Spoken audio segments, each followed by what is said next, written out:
ഓം സദാശിവസമാരംഭം ശങ്കരാചാര്യമധ്യമം അസ്മദാചാര്യപര്യന്താം വന്ദേ ഗുരുപരമ്പരാം.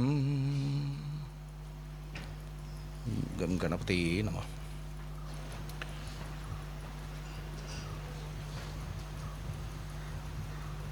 വിഘ്ന വിനാശകനായ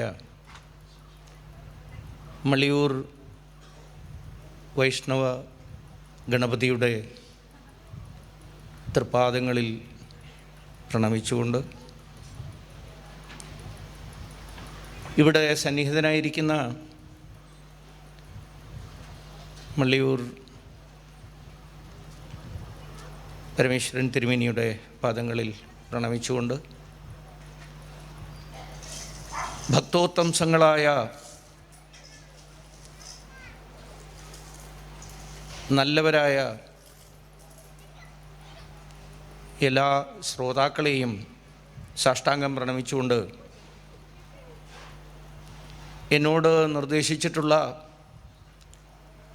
തിരുമേനി കൽപ്പിച്ചിട്ടുള്ള വിഷയം നിങ്ങളുടെ മുന്നിൽ പങ്കുവയ്ക്കാം, നിങ്ങളുമായി ചർച്ച ചെയ്യാം എന്നാണ് വിചാരിക്കുന്നത്. വന്ന സമയത്ത് തന്നെ ഞാൻ ദിവാരൻ തിരുമേനിയോടും ജ്യേഷ്ഠനോടുമൊക്കെ ചോദിച്ചു, സാധാരണ ഇത്തരം സത്രം വേദികളിൽ ഇപ്പോൾ നമ്മൾ കേട്ടതുപോലെയുള്ള പരിപൂർണമായ ഭക്തിയുടെയും വേദാന്തത്തിൻ്റെയും ആധ്യാത്മികതയുടെയും വിഷയങ്ങളാണ് ചർച്ച ചെയ്യുന്നത്. പക്ഷേ എന്തുകൊണ്ടോ എന്നിൽ നിങ്ങൾ ഏൽപ്പിച്ച കർത്തവ്യം ഒരല്പം വ്യത്യസ്തമല്ലേ എന്ന് കേൾവിക്കാർക്ക് തോന്നില്ലേ എന്ന് ഞാൻ ചോദിച്ചു. എനിക്ക് തോന്നില്ല. കാരണം ഞാൻ രാഷ്ട്രം എന്നത് എൻ്റെ ദേവതയായി സ്വീകരിച്ചിട്ടുള്ള ഒരു സാധാരണ സാമൂഹ്യ പ്രവർത്തകനാണ്. ഭാരതത്തിൻ്റെ സ്വാതന്ത്ര്യ സമര ചരിത്രത്തിൽ പ്രത്യക്ഷമായും അപ്രത്യക്ഷമായും ഏറ്റവും സ്വാധീനം ചെലുത്തിയ ഒരു ദേവതയാണ് ഇവിടെ കുടികൊള്ളുന്നതെന്നും എനിക്കറിയാം. നമുക്കൊക്കെ ഓർമ്മയുണ്ടാകും, ചരിത്രം പഠിക്കുമ്പോൾ 1857 സ്വാതന്ത്ര്യ സമരത്തിൻ്റെ അകാലത്തിലുള്ള വേദനാജനകമായ പരാജയത്തിന് ശേഷം നിരാശയുടെ ആഴക്കയങ്ങളിലേക്ക് മുങ്ങിപ്പോയ ഭാരതീയരെ കൈപിടിച്ചുയർത്തിയത് ഈ ഒറ്റക്കൊമ്പനാണ്, ഈ ഗണേശനാണ്. ലോകമാന്യ തിലകൻ തുടങ്ങിയിട്ടുള്ള ദേശീയ സ്വാതന്ത്ര്യ സമര നായകന്മാർ സ്വാതന്ത്ര്യ സമരത്തിന് നഷ്ടമായി പോയ ചൂടും ചൂരും തിരികെ നൽകാൻ സാഷ്ടാംഗം പ്രണമിച്ചത് ഈ തിരുമുമ്പിലാണ്, ഗണേശൻ്റെ, വിഘ്നവിനായകൻ്റെ. ഇങ്ങനെയൊക്കെ പറയാൻ എന്താ കാരണം എന്ന് ചിലർക്ക് തോന്നാം. ഗണേശോത്സവങ്ങളെ സാർവത്രികമാക്കിക്കൊണ്ടാണ് ഭാരതത്തിൻ്റെ സ്വാതന്ത്ര്യ സമരം പിന്നെ ചടകുടഞ്ഞ് എഴുന്നേറ്റത്.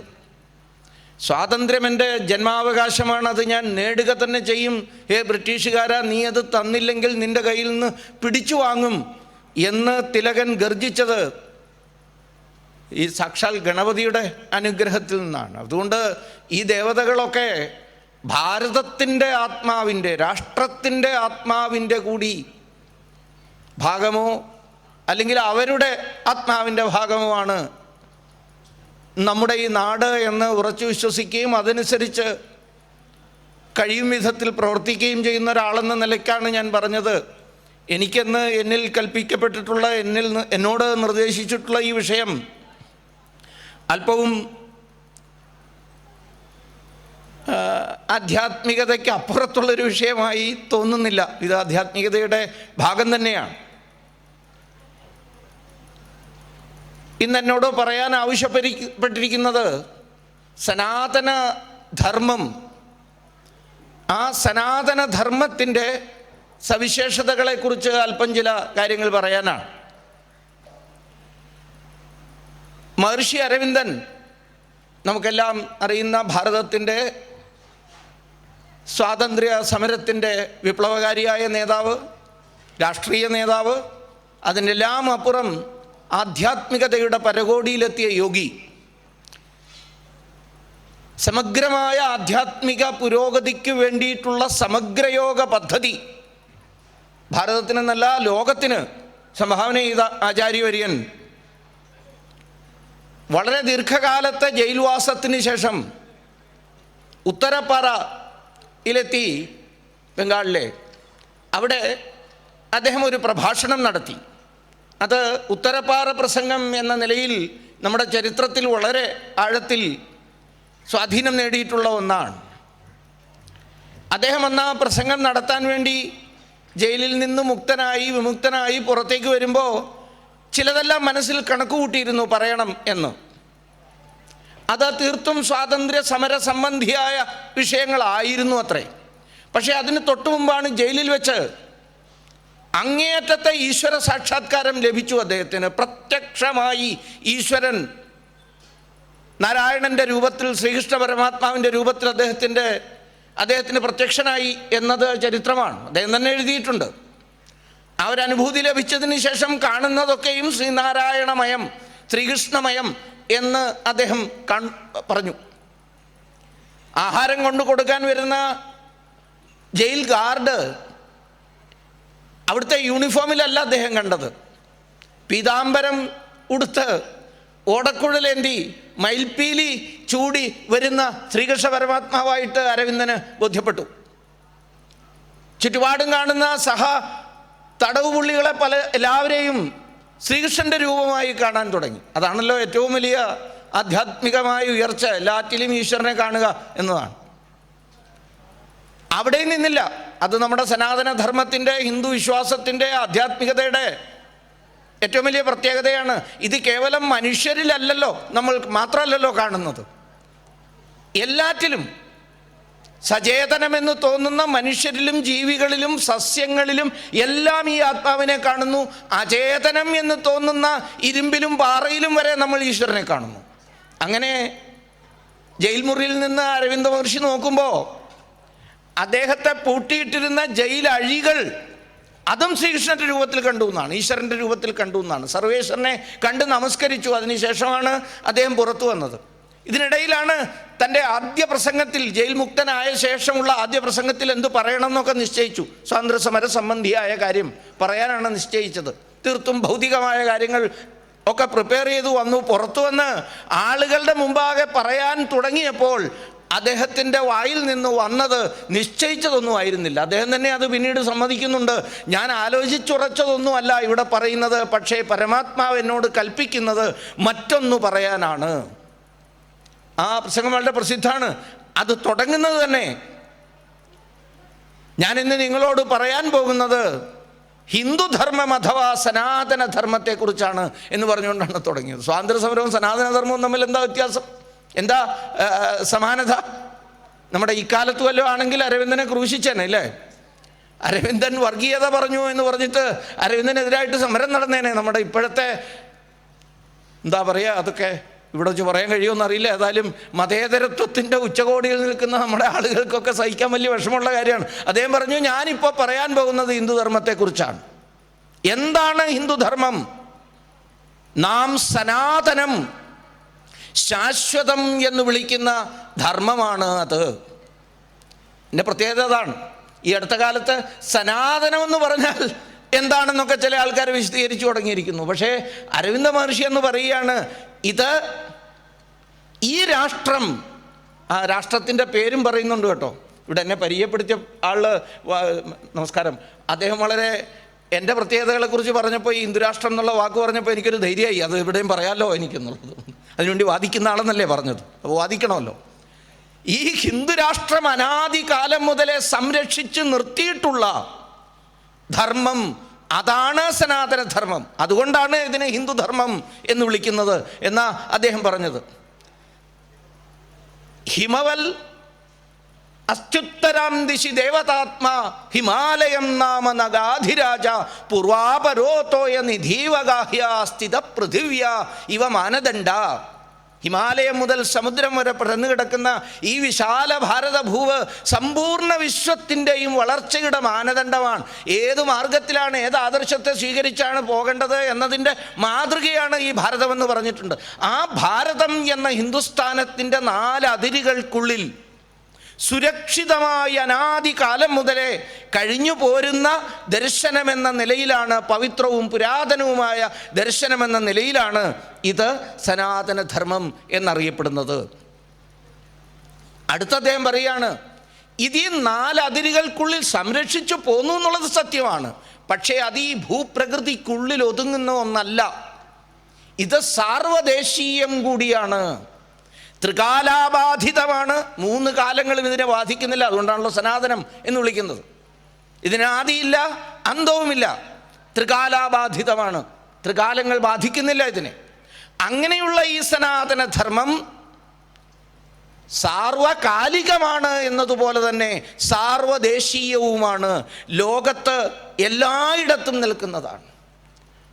അടുത്ത വാചകമാണ് എനിക്കിവിടെ ഈ സത്രം സദസ്സിൽ വന്നിട്ട് ഇത് പറയാനുള്ള പ്രേരണയാകുന്നത്. അദ്ദേഹം പറയാണ്, ഇത് നമ്മുടെ ദേശീയത തന്നെയാണ്.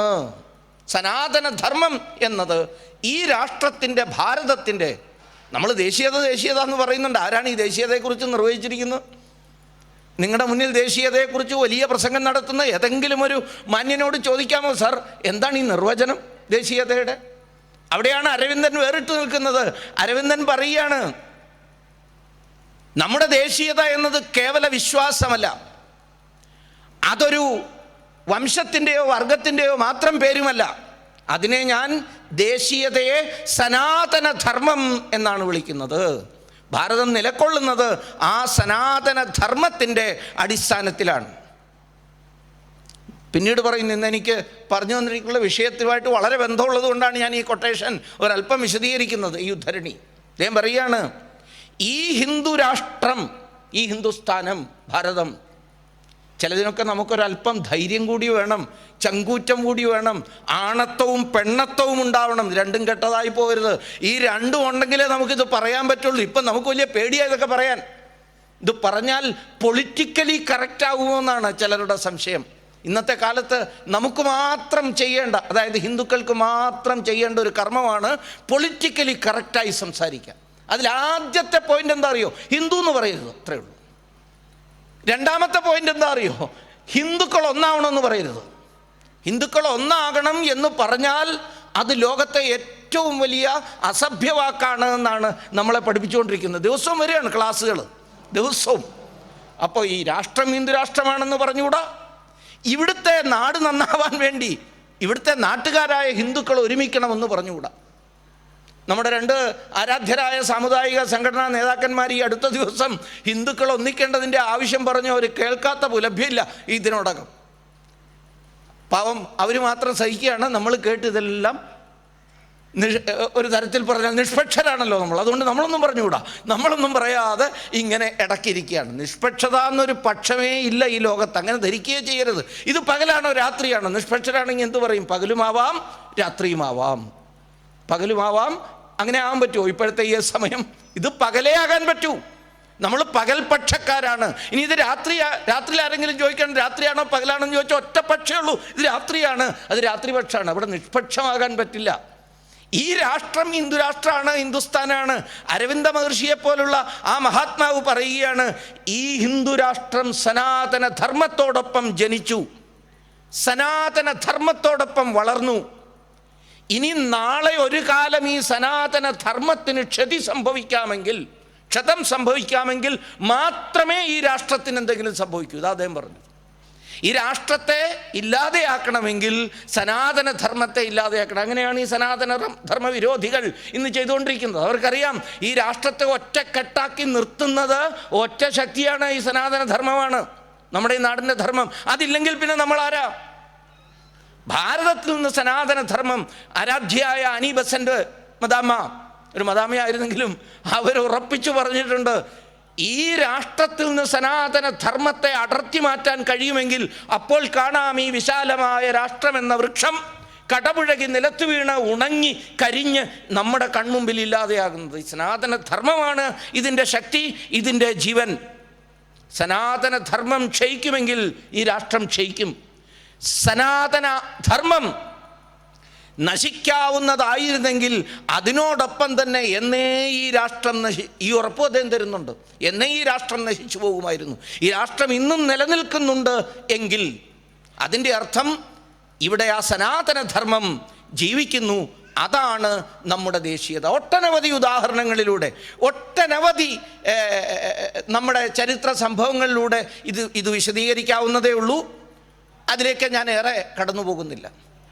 ഈ ധർമ്മം, അതിൻ്റെ മറ്റൊരു പ്രത്യേകത, അത് ചലനാത്മകമാണ്, അത് വികാസോന്മുഖമാണ്, അത് സർവം ഗ്രാഹിയാണ്, സർവ്വതിനെയും സ്വീകരിക്കുന്നതാണ്. ഇവിടെ ഞാൻ മറ്റൊരു മഹാത്മാവിൻ്റെ കാഴ്ചപ്പാട് നിങ്ങളുടെ മുന്നിൽ പറയാൻ ശ്രമിക്കാം. ഭാരതത്തിൻ്റെ രണ്ടാമത്തെ രാഷ്ട്രപതിയായിരുന്ന ലോകപ്രസിദ്ധനായ വേദാന്ത ദാർശനികനായ ഡോക്ടർ സർവേപ്പള്ളി രാധാകൃഷ്ണൻ ഒരിക്കൽ അദ്ദേഹത്തോട് ആവശ്യപ്പെട്ടു, ഹിന്ദുധർമ്മത്തെ അഥവാ സനാതന ധർമ്മത്തെ ഒന്ന് നിർവചിക്കണം. നിർവചനങ്ങൾക്കൊക്കെ അതീതമാണ്. വേറെ മഹാത്മാവ് ഒരിക്കൽ ഇംഗ്ലീഷിൽ പറഞ്ഞിട്ടുണ്ട്, Hindu Dharma is that fine that it can not be defined എന്ന് പറഞ്ഞിട്ടുണ്ട്. കാരണം ഹിന്ദുധർമ്മ അത്രയ്ക്ക് ഉജ്ജ്വലമാണ്. ആ അർത്ഥം fine. Hindu Dharma is that fine it can not be defined. അത് ഡിഫൈൻ ചെയ്യാൻ പറ്റില്ല എന്ന് പറഞ്ഞിട്ടുണ്ട്. എന്നാലും സർവേപ്പള്ളി രാധാകൃഷ്ണൻ സുന്ദരമായൊരു പരിശ്രമം നടത്തുകയാണ് ഈ സനാതന ധർമ്മത്തിൻ്റെ മഹത്വം. Hinduism is not a position but a movement. Hinduism എന്ന് പറയുന്നത് ഒരു പൊസിഷനല്ല, അതായത് ഒരു നിലയല്ല. ആരൊക്കെയോ ചിന്തിച്ചുറപ്പിച്ച് എവിടെയോ കൊണ്ടുവന്ന് നിർത്തിയിട്ട് എത്ര കാലം കഴിഞ്ഞാലും ഇത് തന്നെ നിലനിൽക്കും, ഇത് തന്നെ നിങ്ങൾ അനുവർത്തിച്ചു കൊള്ളണമെന്ന് പറയുന്ന ചിലരുടെയൊക്കെ ഒരു നിലയുണ്ട്. അതുകൊണ്ടാണ് രാധാകൃഷ്ണൻ പറയുന്നത്, Hinduism not a position but a movement. അതൊരു ചലനമാണ്, മുന്നോട്ട് പോയിക്കൊണ്ടേയിരിക്കുകയാണ്. Not a result but a process. ഇതൊരു ഫലമല്ല, ആരോ എന്തോ കണക്ക് കൂട്ടി കണ്ടെത്തിയ ഒരു ഫലമല്ല. It is not result but a process. അതൊരു പ്രക്രിയയാണ്. പിന്നീട് അദ്ദേഹം പറയുകയാണ്, അതാണ് എനിക്ക് ഈ നിർവചനത്തിലെ ഏറ്റവും കാവ്യാത്മകമായ രാധാകൃഷ്ണൻ്റെ പ്രയോഗമായി തോന്നുന്നു. അദ്ദേഹം പറയാണ്, not a fixed revelation but an ever growing tradition.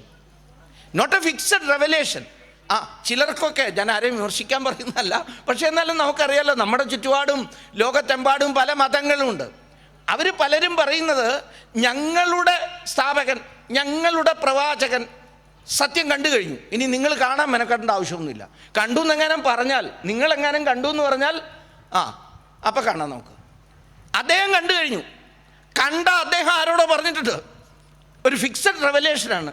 ഞാൻ ജാതിയൊന്നും പറയല്ലേ, ഈ നാട്ടിൻപുറത്ത്, നമ്മുടെ നാട്ടിൻപുറത്തൊക്കെ ഒരു പ്രയോഗമുണ്ട്, ഉണ്ടിരുന്ന ഒരു വിളി തോന്നി എന്ന് പറയില്ലേ, അതേപോലെ ഒരു വിളി തോന്നി ചില ആൾക്കാർക്ക്. ഉണ്ടിരുന്ന നായർക്ക് വിളി തോന്നിയതുപോലെ ചില സ്ഥാപകന്മാർക്ക് വിളി തോന്നിയിട്ട് അതിനെയാണ് ഫിക്സഡ് റെവലേഷൻ എന്ന് പറയുന്നത്. പെട്ടെന്ന് വിളി തോന്നി, ഇതാണ്, ഇനിയിപ്പോൾ നിങ്ങൾ ഇങ്ങനെ ചെയ്യണം, അങ്ങനെ ചെയ്യണം, അങ്ങോട്ട് തിരിയണം, ഇങ്ങോട്ട് തിരിയണം, അത് ചെയ്യരുത്, ഇത് ചെയ്യരുത്, ഡൂസ് ആൻഡ് ഡോൺസ്, ഇതെല്ലാം ഗ്രന്ഥങ്ങളിൽ പകർത്തി വെച്ചിട്ടുണ്ട്. അതിൻ്റെ അടിസ്ഥാനത്തിലൊരു ആരാധനാലയം, അവിടെ പോകാവൂ, ആ പറഞ്ഞതേ വിശ്വസിക്കാവൂ, വേറൊന്നും ചെയ്യരുത്. അത് പറയാണ്. പക്ഷേ ഹിന്ദുധർമ്മം എങ്ങനെയാണ്? It is not a fixed revelation. എവിടെയാണ് നമ്മൾ പറഞ്ഞിട്ടുള്ളത്? ആരോ എന്നോ പറഞ്ഞു വെച്ചിട്ടുണ്ട്, അത് അതുപോലെ തന്നെ തുടരണമെന്ന്. ശങ്കര ഭഗവത്പാദരുടെ വ്യാഖ്യാനത്തിൻ്റെ, ഗീതാഭാഷ്യത്തിൻ്റെ ഉപോദ്ഘാതത്തിൽ ആചാര്യസ്വാമികൾ പറയും, ശീതോ അഗ്നി അപ്രകാശോ വാ ഇതി ബ്രുവൻ ശ്രുതി ശതമപി ന പ്രാമാണ്യമുപൈതി.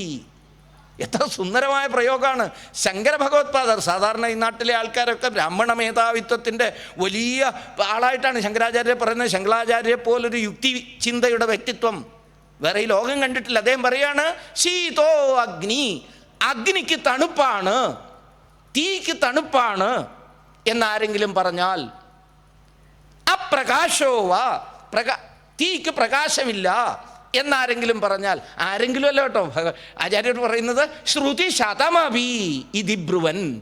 ഇങ്ങനെ ശ്രുതി, വേദം, ശ്രുതി സ്മൃതി രണ്ട് ഭാഗങ്ങളാണല്ലോ. അതിൽ ശ്രുതിയാണ് വേദം, കേട്ടതാണ്, എവിടുന്നോ കേട്ടതാണ്.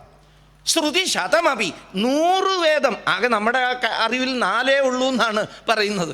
പക്ഷേ ഇവിടെ ശങ്കരാചാര്യർ ഇതിന് അല്പം കൂടി ശക്തി കൊടുക്കാൻ വേണ്ടി പറയുകയാണ്, 100 വേദം ഒരുമിച്ച് വന്ന് എന്നോട് പറയുകയാണ് തീക്ക് തണുപ്പാണ്, തീക്ക് ഇരുട്ടാണ് എന്ന് പറഞ്ഞാൽ ന പ്രാമാണ്യമുപൈതി, എനിക്കത് പ്രമാണമല്ല.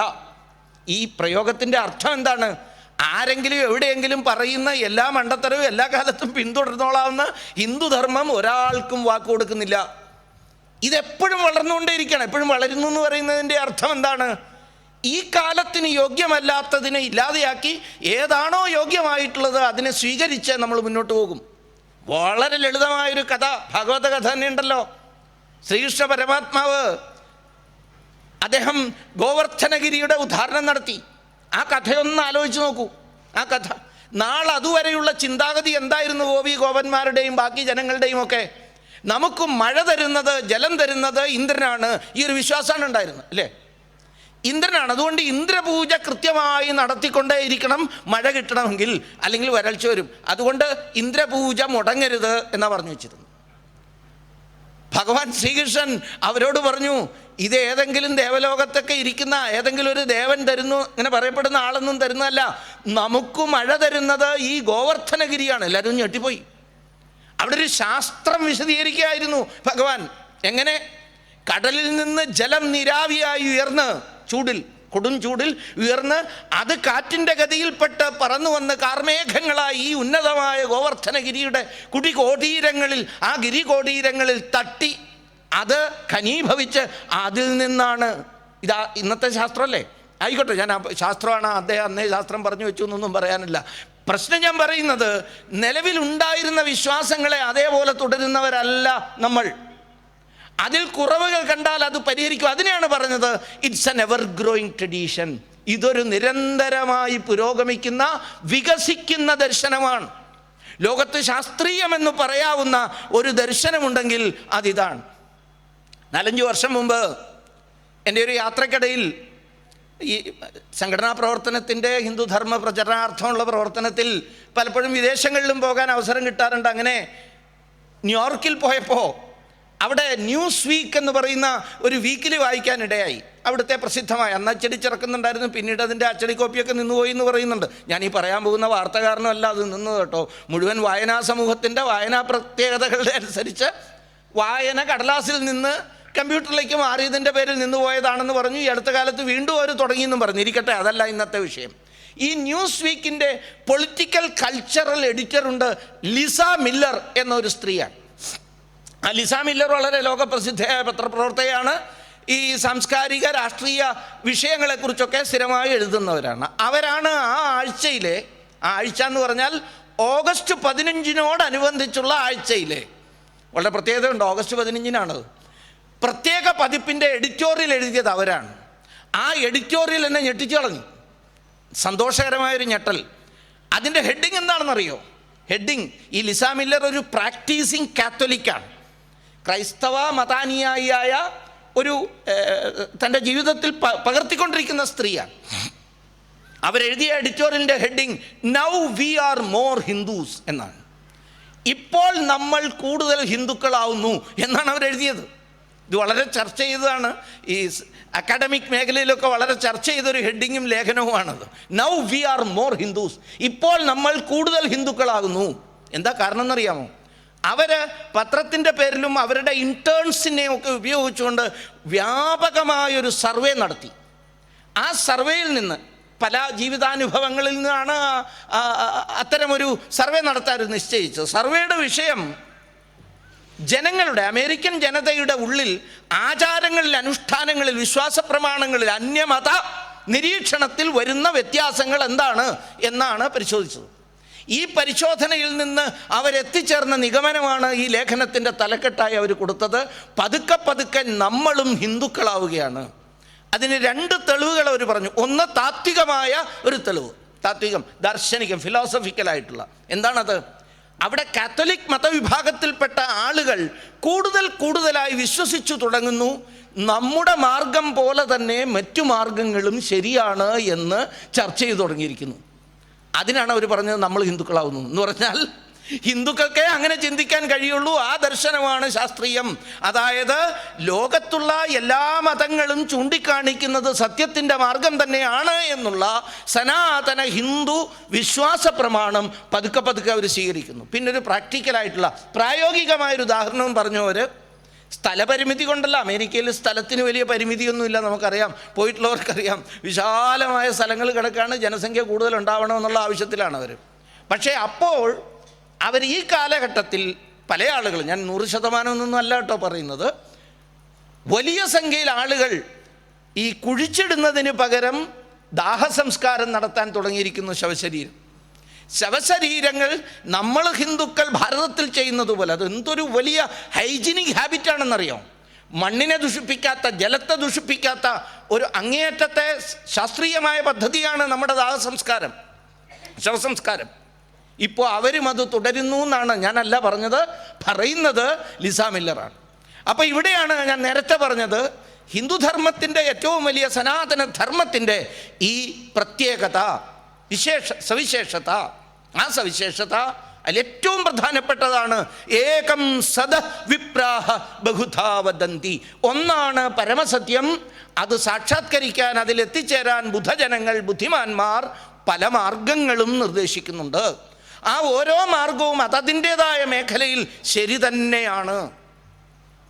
ഈ തത്വത്തെയാണ് ഷിക്കാഗോയിലെ മതമഹാസമ്മേളനത്തിൽ പങ്കെടുത്തുകൊണ്ട് സ്വാമി വിവേകാനന്ദൻ അവിടെ അദ്ദേഹത്തിൻ്റെ പ്രസംഗത്തിൽ, അദ്ദേഹം ആ സുപ്രസിദ്ധമായ ഷിക്കാഗോ പ്രസംഗത്തിൽ, ഈ സുപ്രസിദ്ധമായ ഷിക്കാഗോ പ്രസംഗം എന്നൊക്കെ പറയുമ്പോൾ പലരുടെയും വിശ്വാസം ചുരുങ്ങിയതൊരു 1.5 മണിക്കൂറെങ്കിലും പ്രസംഗിച്ച് കാണുമെന്നാണ്.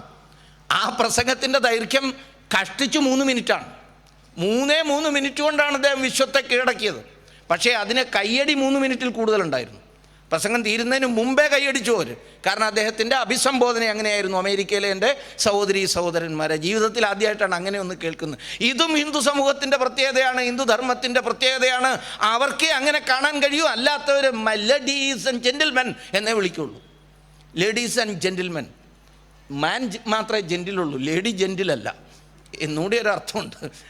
മകളെ മാന്യന്മാരെ എന്നാണ് വിളിക്കുന്നത്. എന്ന് വെച്ചാൽ എന്താ അർത്ഥം എന്ന് ആലോചിച്ച് നോക്കുക. ഇരിക്കട്ടെ, കാരണം അതങ്ങനെ വിളിക്കാൻ പറ്റൂ. അവരുടെ വിശ്വാസ പ്രമാണം, ക്ഷമിക്കണം, ഇവിടെ ഇരിക്കുന്ന അമ്മമാർ, ഭക്തകളായിട്ടുള്ള അമ്മമാർ, സഹോദരിമാരും എന്നോട് ക്ഷമിക്കണം. അവരുടെ വിശ്വാസത്തെക്കുറിച്ചാണ് പറയുന്നത്, എൻ്റെ വിശ്വാസത്തെക്കുറിച്ചുള്ള അവരുടെ കൽപ്പനയിൽ നിങ്ങൾ ആദ്യ സൃഷ്ടിയിൽ പെടുന്നില്ല. ആദ്യം സൃഷ്ടിയിലേ പെടുന്നില്ല. എന്തുകൊണ്ട്? അദ്ദേഹത്തിൻ്റെ രൂപത്തിലാണല്ലോ ആദ്യത്തെ സൃഷ്ടി ഉണ്ടാക്കിയത്. ഞാൻ അന്യമത വിരോധമൊന്നും പറയില്ല, അവരുടെ പുസ്തകത്തിൽ പറയുന്ന കാര്യം പറയുക. പഴയ നിയമത്തിൽ പറയുന്നത് ഈശ്വരൻ എല്ലാ സൃഷ്ടിയും പൂർത്തീകരിച്ച് ഗോളാന്തരങ്ങൾ സൃഷ്ടിച്ചു, ഭൂമിയെ സൃഷ്ടിച്ചു, ജലം സൃഷ്ടിച്ചു, രാത്രിയും പകലും സൃഷ്ടിച്ചു, പിന്നെ സൂര്യനെയും ചന്ദ്രനെയും സൃഷ്ടിച്ചു. ആരെങ്കിലും ചോദിച്ചാൽ എന്നാൽ പിന്നെ ആദ്യം സൂര്യനെയും ചന്ദ്രനെയും സൃഷ്ടിച്ചുകൂടായിരുന്നു, പിന്നെ രാത്രിയും പകലും സൃഷ്ടിച്ചാൽ പോരായിരുന്നോ എന്ന് ചോദിക്കരുത്. ചോദ്യമില്ല അവിടെ. ചോദിച്ചു പോയാൽ നിങ്ങളെ മുള്ളുമുരുക്കിൻ്റെ മുകളിൽ കയറ്റി കാലെ പിടിച്ച് താഴോട്ട് വലിക്കും. അത് പോരാൻ തോന്നിയാൽ തൊലി മുഴുവൻ ഉരിയും എന്ന്. ഇങ്ങനെ പലവിധ കലാപരിപാടികളുണ്ട്. ഞാൻ അതിലേക്ക് കടത്തി നട്ടുച്ച നേരത്ത് വിശന്നിരിക്കുന്ന നിങ്ങളെ പേടിപ്പിക്കുന്നില്ല. അങ്ങനെയൊക്കെയാണ് അവരുടെ ശിക്ഷാവിധികൾ. എന്തിന്? ചോദിക്കുന്നതിന്. ഇവിടെ ശിക്ഷ എപ്പോഴാണ് കിട്ടുക? ചോദിച്ചില്ലെങ്കിൽ. ഭഗവത്ഗീത ഒന്ന് വായിച്ചു നോക്കൂ. പൂർണ്ണ ദർശനം കൊടുത്തതിന് ശേഷം പോലും കൃഷ്ണൻ ചോദിക്കുക, എന്നാലും കൃഷ്ണ എന്ന് പറഞ്ഞിട്ടാണ് അർജുനൻ പിന്നെയും തുടങ്ങുന്നത്. സംശയം തീരുന്നില്ല. സംശയം എന്ന് പറഞ്ഞാൽ നല്ല കാര്യങ്ങളാണ്. ഉപനിഷത്തെന്ന് പറഞ്ഞാൽ എന്താണ്? നിരന്തരം ഗുരുവിൻ്റെ മുന്നിൽ ചോദ്യങ്ങൾ ചോദിക്കാം. എല്ലാം ഇരിക്കട്ടെ. ഇങ്ങനെ ഞാൻ പറഞ്ഞു വെച്ചത്, ഈശ്വര സൃഷ്ടി പൂർണ്ണമായിട്ട് കഴിയാറായി. ബിൽഡിംഗ് മെറ്റീരിയൽസ് കുറച്ച് മാത്രമേ ശേഷിക്കുന്നുള്ളൂ. ആ സന്ദർഭത്തിൽ സ്വന്തം രൂപത്തിൽ ഒന്നിനെ സൃഷ്ടിച്ചു. അതാണ് ഞങ്ങൾ എന്ന് പറഞ്ഞ പുരുഷന്മാർ. സ്വന്തം രൂപത്തിൽ എന്ന് വെച്ചാൽ എന്താണെന്നും ആലോചിച്ചോ. ഈ ലേഡീസ് ആൻഡ് ജെൻറ്റിൽമെൻ പ്രയോഗത്തിൻ്റെ പിന്നിൽ പോലും ഇത് അടങ്ങുന്നില്ലേ എന്ന് എനിക്ക് എപ്പോഴും സംശയമുണ്ട്. കാരണം ജെൻറ്റിലായിട്ടുള്ളത്, റോയലായിട്ടുള്ളത്, പവിത്രമായിട്ടുള്ളത് പുരുഷനേ ഉള്ളൂ അവരുടെ ദർശനത്തിൽ, ഈ പാശ്ചാത്യ ദർശനത്തിൽ. അപ്പോൾ അവരെ പുരുഷനെ സൃഷ്ടിച്ചു, പിന്നെ മെറ്റീരിയൽ അവശേഷിക്കുന്നില്ല കേട്ടോ. നിർമ്മിക്കാനുള്ള ഇത് തന്നെ വലിയൊരു പ്രശ്നമാണ്. ഇതിങ്ങനെ പുറത്തു നിന്നുള്ള എന്തെങ്കിലും സാധനം കൊണ്ടാണോ സൃഷ്ടിക്കുന്നത് എന്നുള്ളതൊരു വലിയ ചോദ്യമാണ്. സനാതനധർമ്മം പറയുന്നത് സൃഷ്ടിയും സൃഷ്ടിജാലവും എല്ലാം ഒന്ന് തന്നെയാണ്. സൃഷ്ടിക്കുന്നവനും ഒന്നാണ്, സൃഷ്ടിയും ഒന്നാണ്. സൃഷ്ടിക്കുള്ള സാമഗ്രിയും നീ തന്നെ. സൃഷ്ടിക്കുള്ള സാമഗ്രിയും ഇതാര് പറഞ്ഞതാ? ശ്രീനാരായണ ഗുരുദേവൻ ദൈവദശകത്തിൽ പറയുന്നതാണ്. സൃഷ്ടിയും സൃഷ്ടിജാലവും സൃഷ്ടിക്കുള്ള സാമഗ്രിയും എല്ലാം ഒന്ന് തന്നെയെന്ന് നമ്മൾ വിശ്വസിക്കുമ്പോൾ അവിടെ സൃഷ്ടിക്കുള്ള സാധനം ഈ സിമെൻറ്റും കമ്പിയും ഒക്കെ പോലെ പുറത്തുനിന്ന് ഏതെങ്കിലും കടയിൽ നിന്നൊക്കെ മേടിച്ചുകൊണ്ട് വരുന്ന പോലെയാണ് നമുക്ക് തോന്നുന്നത്. ഇതൊക്കെ വായിച്ചാൽ അങ്ങനെയാണ് തോന്നുക. എന്നിട്ട് ഏതായാലും ഇത് തീർന്നു കഴിഞ്ഞാൽ പിന്നെ എങ്ങനെ ഉണ്ടാക്കും? അപ്പോഴാണ് ഈ ഒറ്റയായി പോയ പുരുഷൻ വന്ന് ഈ നിർമ്മാതാവിനോട്, പടച്ചവനോട് ചോദിക്കുന്നത്, അയ്യാ എന്നെ ഇങ്ങനെ ഒറ്റയ്ക്ക് ഈ വലിയ ഭൂമിയിൽ ഒറ്റയ്ക്ക് വിട്ടിട്ട് പോകാനാണോ പരിപാടി? എനിക്കൊരു കൂട്ട് വേണ്ടേന്ന്.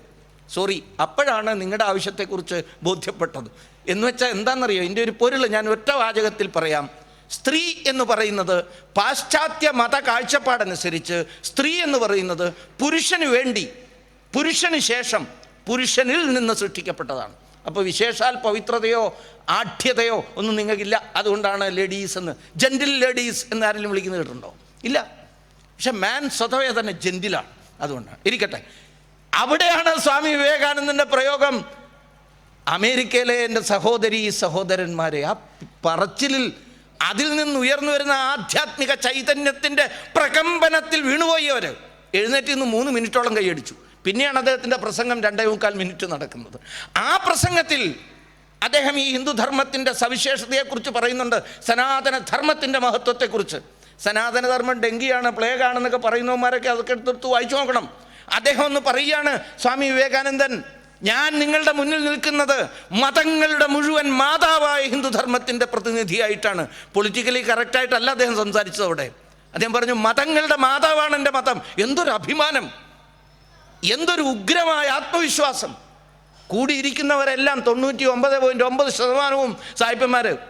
അവരുടെ മുന്നിൽ ഈ സ്റ്റേജിൽ അനേകാനേകം മതങ്ങളുടെ പ്രതിനിധികളായി ഏതെല്ലാമോ ദേശങ്ങളിൽ നിന്നെത്തിയ കുറച്ച് അഹിന്ദുക്കൾ അല്ലെങ്കിൽ ഈ പാശ്ചാത്യരല്ലാത്തവരൊഴികെ ബാക്കിയെല്ലാം പാശ്ചാത്യർ.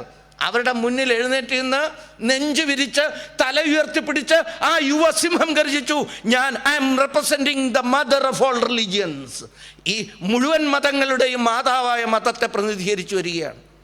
ഞാനിവിടെ വന്നിട്ടുള്ളത് കോടാനുകോടി വർഷങ്ങളുടെ പഴക്കമുള്ള ആ ആചാര്യ ഋഷി പരമ്പരയുടെ പേരിലാണ്. കോടാനുകോടി വരുന്ന എൻ്റെ ജനവിഭാഗത്തെ പ്രതിനിധീകരിച്ചുകൊണ്ടാണ് ഞാൻ വരുന്നത്. അങ്ങനെ സംസ്കാരത്തെ, സമാജത്തെ, ധർമ്മത്തെ മുഴുവൻ പ്രതിനിധീകരിച്ചു വന്ന ഞാൻ എൻ്റെ ധർമ്മത്തെക്കുറിച്ച് നിങ്ങൾക്ക് പറഞ്ഞു തരാം. ആ എൻ്റെ ധർമ്മത്തിൻ്റെ ഏറ്റവും വലിയ പ്രത്യേകത എന്താ?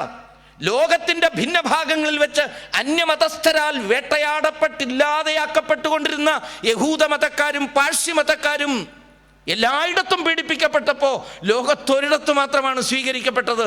അതിവിടെയാണ്. ആരുടെ പ്രത്യേകതയാണ്? സനാതനധർമ്മത്തിൻ്റെ പ്രത്യേകതയാണ്. എല്ലാവരും സ്വീകരിച്ചു. എൻ്റെ അമ്മ ഭാരതമാതാവ് സ്വന്തം മടിയിലിരുത്തി സ്തന്യം മുലപ്പാലൂട്ടി അവരെയും വളർത്തി. അങ്ങനെ ആ യഹൂദരും പാഴ്സികളുമൊക്കെ ഇവിടെ വന്ന് എൻ്റെ അമ്മയുടെ ആശ്ലേഷത്തിൽ മുഴുകി വീണ്ടും ജീവിക്കാൻ തുടങ്ങുമ്പോൾ, വീണ്ടും പ്രതീക്ഷയിലേക്ക് മുന്നോട്ട് പോകുമ്പോൾ, അവിടെ അവസാനത്തെ പാഴ്സിയുടെ അവരുടെ ക്ഷേത്രം, അവരുടെ അമ്പലം ഇടിഞ്ഞു വീഴുകയായിരുന്നു. ഇവിടെ പണിതുയർത്തുകയായിരുന്നു. ഇതാണ് എൻ്റെ ഇതെന്തുകൊണ്ട്? അദ്ദേഹം പറയുന്നു, ഭഗവത്ഗീതയിലെ ഒരു ശ്ലോകം, യേ യഥാമാം പ്രപദ്യന്തേ താംസ്തൈവ ഭജാമ്യഹം മമ വർത്തമാനുവർത്തന്തേ മനുഷ്യാ പാർത്ഥ സർവശഃ. ഞാൻ എൻ്റെ ചെറുപ്പത്തിൽ എൻ്റെ അമ്മ എന്നെ താരാട്ട് പാടുമ്പോൾ കേട്ടു വളർന്നത് ഈ ഗീതാശ്ലോകമാണ്. യേ യഥാമാം പ്രപദ്യന്തേ താംസ്തൈവ ഭജാമ്യഹം. ഏത് രൂപത്തിൽ, ഏത് പേരിട്ട്, ഏത് വേഷത്തിൽ ഭജിച്ചാലും ആ വേഷത്തിൽ, ആ രൂപത്തിൽ, ആ നാമത്തിൽ ഞാൻ നിന്നെ അങ്ങോട്ട് വന്ന് സ്വീകരിച്ചുകൊള്ളാം എന്നാണ്. എന്തൊരു വലിയ വാഗ്ദാനമാണ് നമ്മുടെ ഈശ്വരന്മാർ നമുക്ക് തരുന്നത്. എനിക്കുറപ്പാണ് ഇവിടെ തൊഴാൻ വേണ്ടി വരുന്ന ആൾക്കാർ എല്ലാവരും അവരുടെ വീട്ടിൽ, ക്ഷമിക്കണം, അങ്ങനെ ചെയ്യുന്നവരുണ്ടാവാം, ഗണേശനെ മാത്രം ഭജിക്കുന്നവരല്ല. ശിവൻ ഇഷ്ടദേവതയായിട്ടുള്ള എത്രയോ പേരിവിടെ ഉണ്ടാവും. ശ്രീകൃഷ്ണ പരമാത്മാവ് ഇഷ്ടദേവതയായിട്ടുള്ളവർ എത്ര പേരുണ്ടാവും. പക്ഷെ നമുക്കൊരു പ്രശ്നമില്ല. ശ്രീകൃഷ്ണൻ ഇഷ്ടദേവതയാണെങ്കിൽ ഇവിടെ വരുമ്പോൾ കൃഷ്ണസമന്വിതനായ ഗണേശനെ വണങ്ങാൻ നമുക്കൊരു പ്രശ്നമില്ല. തൊട്ടടുത്തുള്ള അയ്യപ്പനെ വണങ്ങാൻ നമുക്കൊരു പ്രശ്നമില്ല. അതിനുശേഷം പുറത്തിറങ്ങി നാഗദേവതകളുടെ മുന്നിൽ പ്രണമിക്കാൻ നമുക്ക് പ്രശ്നമില്ല. കാരണം ഏ യഥാമാം പ്രപദ്യന്തേ തംസ്തദൈവ ഭജാമ്യഹം. ആ ഭജന ചെയ്താലോ നിന്നെ ഞാൻ അങ്ങോട്ട് വന്ന് സ്വീകരിച്ചോളാം, നീ ഇങ്ങോട്ട് വന്ന് വിഷമിക്കുക പോലും വേണ്ട എന്ന് പറയുന്ന ഭഗവാൻ ലോകത്തെവിടെയുണ്ട്? ഇത് പറഞ്ഞിട്ട് തൃപ്തി വരാതെ ഭഗവാൻ സ്വാമി വിവേകാനന്ദൻ അവിടെ സനാതന ധർമ്മത്തിൻ്റെ മറ്റൊരു സവിശേഷത കൂടി പറഞ്ഞു. മറ്റൊരു സവിശേഷത കൂടി അദ്ദേഹം മറ്റൊരു പ്രധാനപ്പെട്ട പുരുഷ സൂക്തത്തിൽ നിന്ന് സൂക്തം ചൊല്ലിക്കൊണ്ട് അദ്ദേഹം പറഞ്ഞു, ത്രയീ സാഖ്യം യോഗം പശുപതിമതം വൈഷ്ണവമിതി എന്ന് തുടങ്ങുന്ന ശ്ലോകം മുഴുവൻ ഉദ്ധരിച്ചുകൊണ്ട് പറഞ്ഞു, എപ്രകാരമാണോ ത്രൈ എന്ന രൂപത്തിൽ, എന്ന് വെച്ചാൽ വേദമായിട്ട് ഉപനിഷത്തായിട്ട് ഈശ്വരന്മാരെ പല രൂപത്തിൽ കാണുന്നവരെ പല മാർഗത്തിൽ ഒഴുകുന്ന ഈ വിശ്വാസത്തിൻ്റെ നദികൾ ഒട്ടു നേരെയും ഒഴുകാം, ചിലപ്പോൾ ഒട്ടു വളഞ്ഞും ഒഴുകാം. പക്ഷേ എന്നാലും അതെല്ലാം അവസാനം എത്തിച്ചേരുന്നത് സാക്ഷാൽ പരമ ചൈതന്യത്തിൻ്റെ തൃപ്പാദങ്ങളിലാണ്, അവിടേക്കാണ് എത്തുന്നത്. ഈ എല്ലാത്തിനെയും സ്വീകരിക്കുന്ന ഈ അത്യുജ്വലമായ മെസ്സേജ്, സന്ദേശം, ഈ സന്ദേശം അത് ആധ്യാത്മികമായ സന്ദേശമാണ്. ഈ ആധ്യാത്മികതയുടെ സന്ദേശം ലോകത്തിന് നൽകാനാണ് ഈ രാഷ്ട്രം പിറന്നു വീണിട്ടുള്ളത്.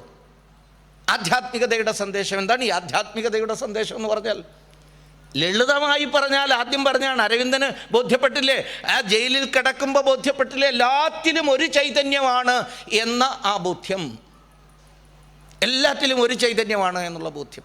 നമ്മുടെ പൂർവികന്മാരും ലോകത്തെമ്പാടുമുള്ള ചിന്തകന്മാരും ഋഷിമാരും പരമമായ സത്യം തേടി അലഞ്ഞു.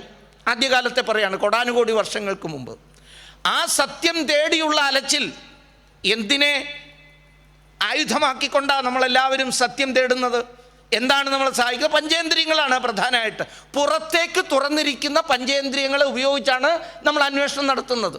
നമുക്കൊരു കാഴ്ച കാണാൻ കഴിയുന്നു. ഈ കാഴ്ചയുടെ രഹസ്യം എന്താണ്? ഇതിന് ഈ കാഴ്ചയുടെ സൗരഭ്യം പകരുന്നത് ഏതു പ്രകാശമാണ് എന്ന് നമ്മൾ അന്വേഷിക്കുന്നു കണ്ണുകൊണ്ട്. നല്ലൊരു ഗാനം കേൾക്കുന്നു, ഈ ഗാനം ആര് പാടി, എവിടുന്ന് പാടി എന്ന് അന്വേഷിക്കുന്നതിന് സഹായിക്കുന്നത് ചെവി എന്ന് പറയുന്ന ശ്രോത്രേന്ദ്രിയമാണ്. ചെവി എന്ന് പറയുന്ന ഇന്ദ്രിയമാണ്, അതും പുറത്തേക്ക് തുറന്നിരിക്കുന്നതാണ്. നല്ലൊരു ഗന്ധം വരുന്നു, ഉച്ചയ്ക്കുള്ള സദ്യയ്ക്ക് ഉള്ള പായസത്തിൻ്റെ ഗന്ധം ചിലർക്കൊക്കെ പറയിരിക്കുന്നവർക്കെങ്കിലും കിട്ടുന്നുണ്ടാവും ചിലപ്പോൾ. അതിങ്ങനെ മൂക്കിലേക്ക് വരുന്ന സമയത്ത് മൂക്കിലൂടെ നമ്മൾ അന്വേഷിക്കുക, ഇങ്ങനെ പുറത്തേക്കാണ്. ആരെങ്കിലും ഒന്ന് തൊടുന്നു, ത്വക്കാണ് അവിടെ നമ്മളെ സഹായിക്കുന്നത്. നല്ല സ്വാദോടുകൂടി ഭക്ഷണം കഴിക്കുന്നു, ആ ഭക്ഷണം എവിടുന്നാണ് വരുന്നത് എന്ന് അന്വേഷിക്കുന്നു. ഇതെല്ലാം അങ്ങനെയാണല്ലോ. സത്യം തേടി തേടി തേടി തേടി പോവുകയാണ് പഞ്ചേന്ദ്രിയങ്ങളുടെ സഹായത്തോടു കൂടി. പക്ഷേ ഈ അന്വേഷണം ഉണ്ടല്ലോ, യഥാർത്ഥത്തിൽ എങ്ങും എത്തില്ല. ഈ ഇന്ദ്രിയങ്ങളുടെ സഹായത്തോടെയുള്ള അന്വേഷണം നമ്മളെ പരമമായ സത്യത്തിൽ എത്തിക്കില്ല എന്നതാണ് വസ്തുത. അന്വേഷണം നടന്നു, പാശ്ചാത്യനും അന്വേഷിച്ചു, പൗരസ്ത്യനും അന്വേഷിച്ചു. പാശ്ചാത്യൻ കുറേ അന്വേഷിച്ചു കഴിഞ്ഞപ്പോൾ അവൻ തീരുമാനിച്ചു ഇതാണ് സത്യം, ഇത്രയേ ഉള്ളൂ എന്ന് പറഞ്ഞ് ഭൗതികതയിൽ അവൻ്റെ അന്വേഷണം അവസാനിപ്പിച്ചു. അതിനുവേണ്ടി അവൻ പ്രപഞ്ചത്തിൻ്റെ ആഴങ്ങളിലേക്കൊക്കെ ഊളി ഇട്ടു, ഇല്ല എന്നൊന്നും പറയുന്നില്ല.